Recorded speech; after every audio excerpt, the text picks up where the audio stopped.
C'est extraordinaire. Qui a compris tout ce qu'il vient de dire? Amen. Vous avez compris? Amen. Maintenant, quand on va se croiser dans la rue, c'est là où je veux voir si vraiment vous avez compris. Très profond. Oh, que le nom du Seigneur soit béni. Aujourd'hui, je ne veux pas accélérer. Je veux parler calmement parce que je veux qu'on entre dans les eaux profondes. Amen. Je suis en face d'un enseignant, d'un docteur, bien qu'il n'a pas l'habitude de s'appeler docteur, mais il a cette grâce de creuser, d'aller en profondeur.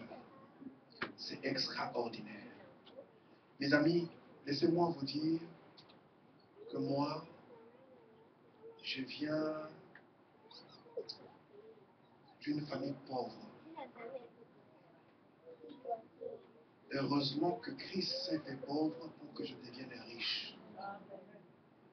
Je suis devenu riche le jour où j'ai rencontré Jésus, où je l'ai accepté, où il est devenu le Seigneur de ma vie.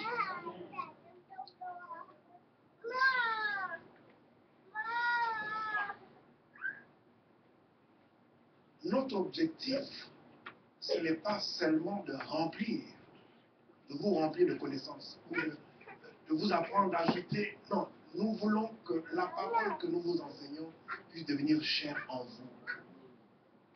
Lorsque les gens vous verront, que les gens puissent dire, entre cette personne et la parole, il n'y a plus de différence. Amen. Le but, c'est d'impacter le monde, c'est d'influencer le monde, c'est d'être parmi les décideurs. Parmi les gens, lorsqu'il y a une décision qui doit se prendre quelque part, il faut que toi tu sois là. Les pasteurs aujourd'hui se battent au niveau de leurs églises parce qu'ils veulent garder les membres. Mais nous avons dépassé ce stade.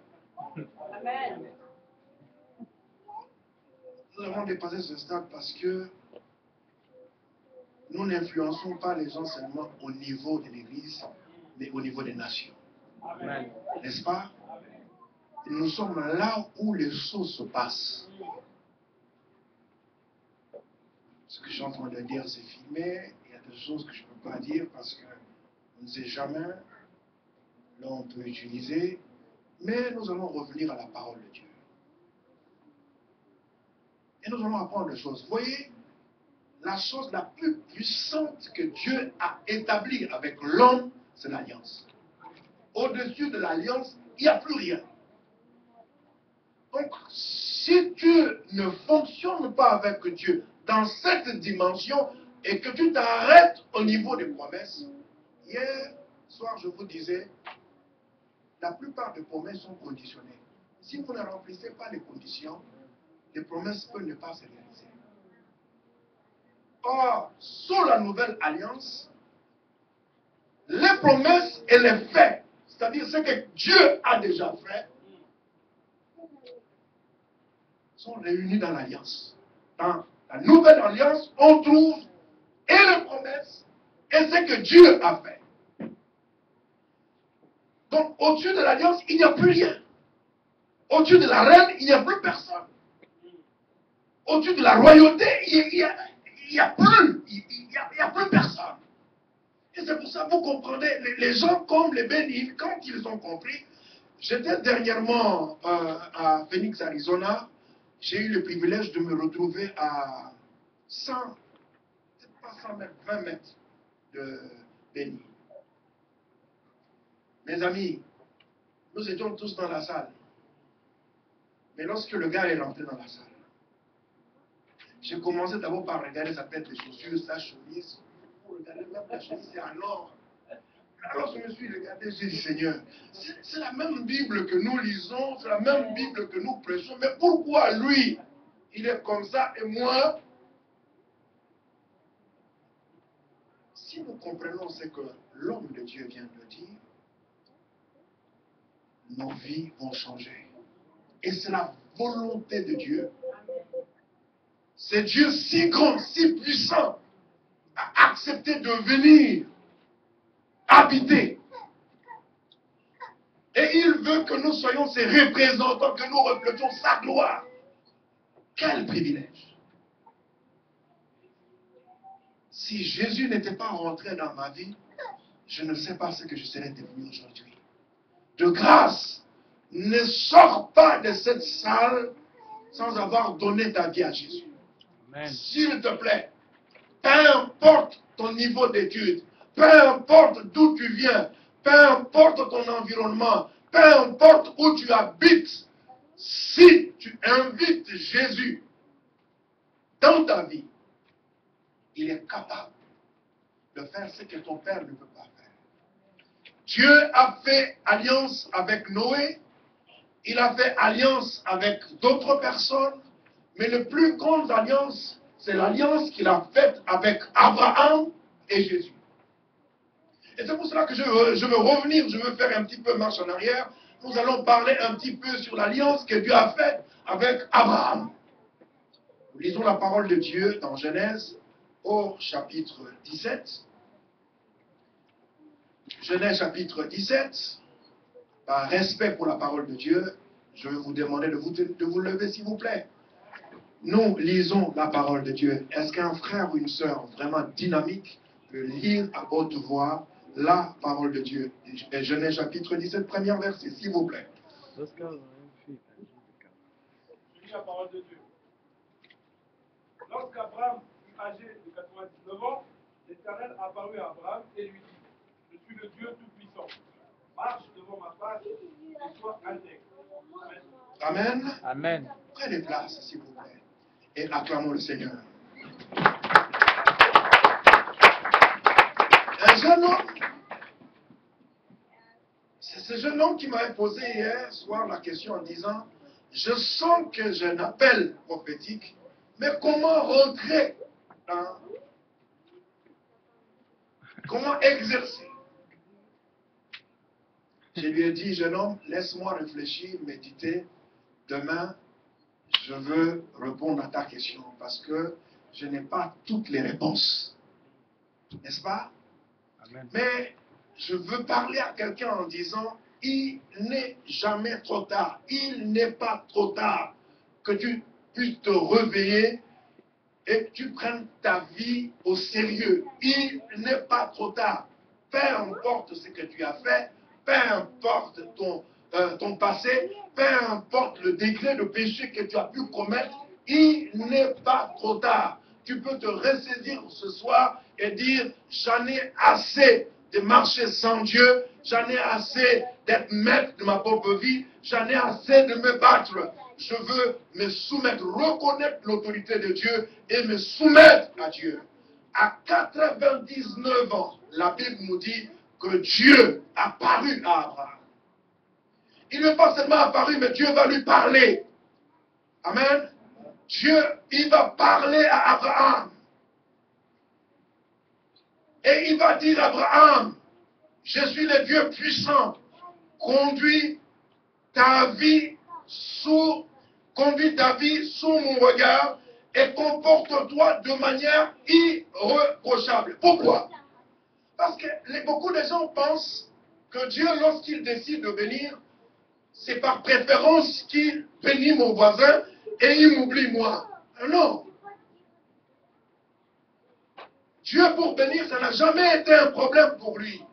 Mais le problème, c'est que quelqu'un a dit: lorsque une préparation croise une opportunité, elle crée la faveur. Vous venez ici, vous participez aux enseignements, c'est parce que Dieu nous utilise pour qu'on vous prépare. Amen. J'ai vu des gens devenir fous. Ils ne s'attendaient pas à gagner 10 millions d'euros. Ils jouent au loto. Et puis le lendemain, à la télévision, on proclame qu'il a gagné 10 millions d'euros. Et comme il n'était pas préparé, il devient fou. Et je n'ai jamais vu quelqu'un qui a gagné en loto garder cet argent. Parce que ce qu'on gagne facilement, on le perd aussi pas facilement. Alors vous venez ici pour Vous devez vous attendre à quelque chose. Vous devez vous attendre. C'est le diable qui improvise. Dieu n'improvise jamais. Amen. Voilà pourquoi il y a les études bibliques. Voilà pourquoi il y a les enseignements. Voilà pourquoi il y a les prédications. Dieu nous prépare à quelque chose. Amen. Amen. À 99 ans, Dieu se présente. Il se révèle. Et il dit à Abraham, conduis-toi. En d'autres termes, il voulait dire, sois ce que moi je veux que tu sois. C'est facile de prêcher la parole, mais vivre la parole, c'est compliqué.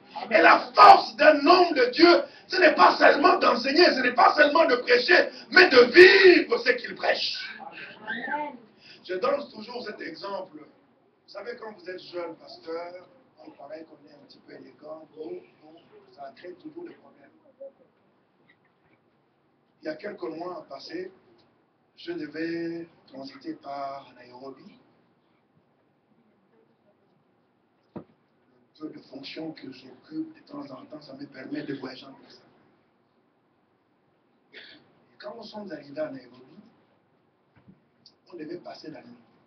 J'ai vu une compatriote. Elle pensait que la compagnie allait la prendre en charge.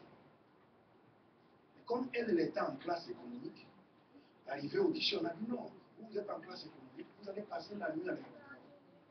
Et ceux qui sont en classe à faire, eux, on va les prendre en charge et ils vont passer la nuit dans un hôtel. Et comme c'était une compatriote, c'était pour la première fois, je veux dire à cette compatriote, non, ça ne me coûte rien.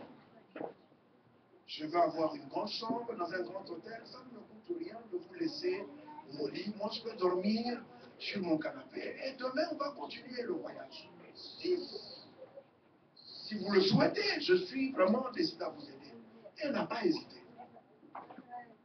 Nous sommes sortis, un taxi, on est parti, c'était un grand hôtel pour rentrer, il y avait, bref, on est arrivé.